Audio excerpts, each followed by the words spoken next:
Good morning. I'm so glad you could be with me today in the Unfolding the Word.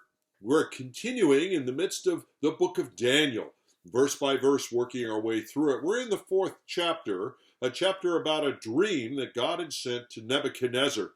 I'm going to pick up our reading this morning in verse 10 and read on through verse 15. The visions of my head as I lay in my bed were these. I saw, and behold, a tree in the midst of the earth, and its height was great. The tree grew and became strong, and its top reached to heaven, and it was visible to the end of the whole earth. And its leaves were beautiful, and its fruit abundant, and in it was food for all. The beasts of the field found shade under it, and the birds of the heavens lived in its branches, and all flesh was fed from it.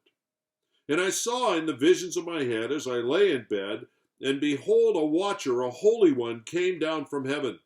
And he proclaimed aloud and said thus, Chop down the tree, lop off its branches, strip off its leaves, scatter its fruit, let the beasts flee from under it, and the birds from its branches.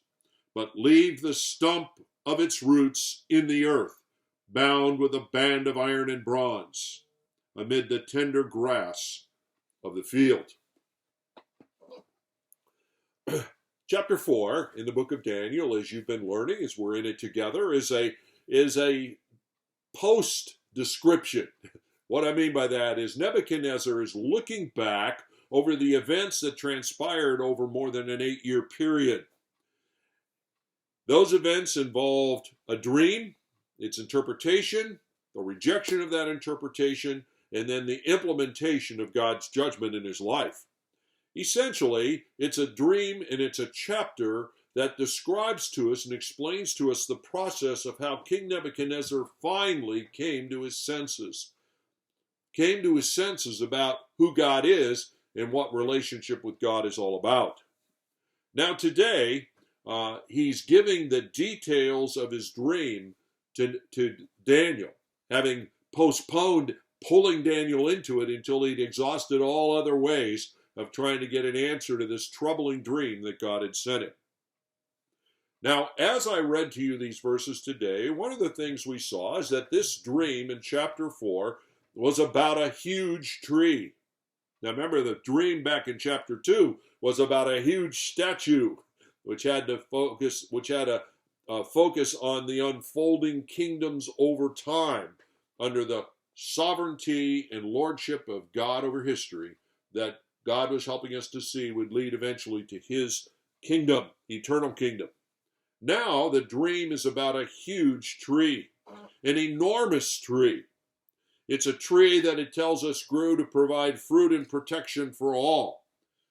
A picture of a worldwide empire, or a known world empire at any rate, which is exactly what Babylon was.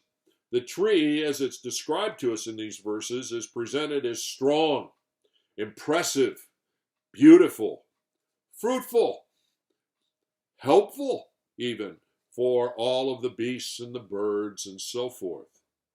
But I want you to understand that this particular image of the huge tree is being used by God as a rebuke to Nebuchadnezzar.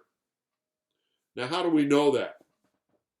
Well, one of the ways we know that is that at a certain point in his headship over the Babylonian Empire, Nebuchadnezzar began to use a large tree image to describe his empire. Historians tell us that this occurred after his leadership in the armies that carried out the conquest of the Holy Land area. The Holy Land area, which included, of course, Judah, but also included Lebanon. Now, Lebanon was the place where the Cedars of Lebanon still existed, although most of them had been cut down by that point in history. The Cedars of Lebanon were a majestic tree that was used for construction in the ancient world. It was used for ships in the ancient world. It was an awesome tree, especially think about Nebuchadnezzar. his empire developed in the plains of Mesopotamia. What trees existed there near the sources of water in the oases or on the riverbanks were not huge trees, and if they were tall trees, they were not necessarily hardwoods. But you come to this point where he comes to Lebanon and he sees these huge trees. Biologists tell us that cedars of Lebanon, especially at that period of history, probably frequently grew to 150 feet tall and more. They would have been impressive, strong central trunks. It would have been a picture of an impressive rule, of an impressive kingdom. And in fact, it was. And that's how Nebuchadnezzar saw it. And so he employed that image and began to use it in different things that were done within Babylon to show his kingdom. So when God sends him a dream of this impressive, huge tree, I can almost guarantee you that Nebuchadnezzar understood at some level, this tree is about my kingdom. This tree is about me as the ruler of this kingdom. And that would explain why he had his fear and anxiety about the dream itself and why he so desperately needed an interpretation of it. Well, let's move on. The dream is about something happening to this tree.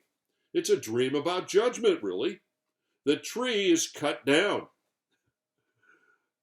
The sentence against the tree is announced by a holy one, basically an angel, that comes down and announces a decree against the tree. He says aloud, "Chop down the tree."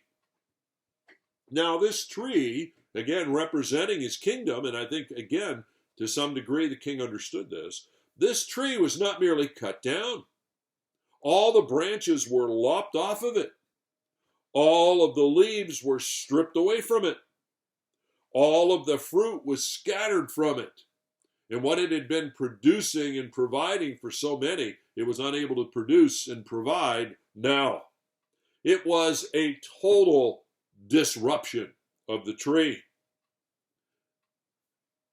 We're going to find that part of the implication of that, part of the application of it, the interpretation, is that it describes the loss of leadership within the kingdom itself. A loss of leadership which was going to come upon Nebuchadnezzar. The king's rule, the reason of his pride, what was driving his self-confidence, was going to be removed. But there's an interesting statement made in the midst of this. Not only would this tragedy befall the tree, but that the stump of the tree with its roots would be left in the ground.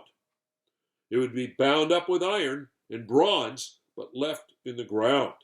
The roots would not be pulled out or destroyed. Eventually, it would reemerge.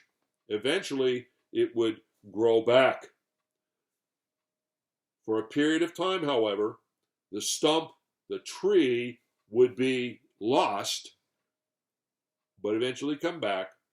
And for a period of time, the stump of the tree would be protected and controlled for a period of time.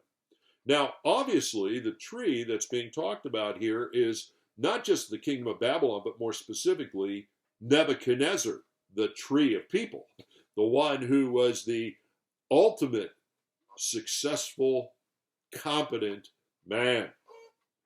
The tree represents him. In verse 15, in fact, the things shift, the terminology shifts, and I didn't go all the way in verse 15, but what happens now is the stump of the tree is now beginning to be described with pronouns like he.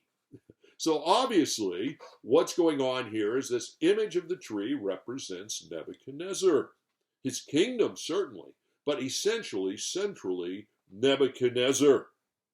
And we're told that for a period of time, this tree is going to be cut down, essentially destroyed, but it would eventually resprout and return. Now, here's a question.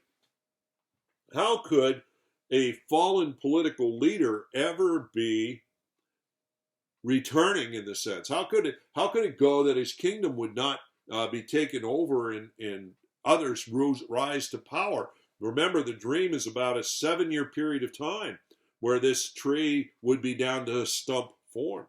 And the answer to that, which underscores the whole purpose of the dream, is that the only way that could happen is by God determining that it would happen. That God is the Lord of history, and that God is the one who puts people in power and removes them and puts them in power again. The whole outcome of the 7 years of discipline reinforced the image of God that was starting to be made in the 2nd chapter, continues on now as God makes it plain to Nebuchadnezzar and to us. He is the master of history. He controls the kingdoms of mankind and whoever is ruling. Back in the 2nd chapter in verse 21, Daniel said, he changes the times and seasons. He removes kings and he sets up kings.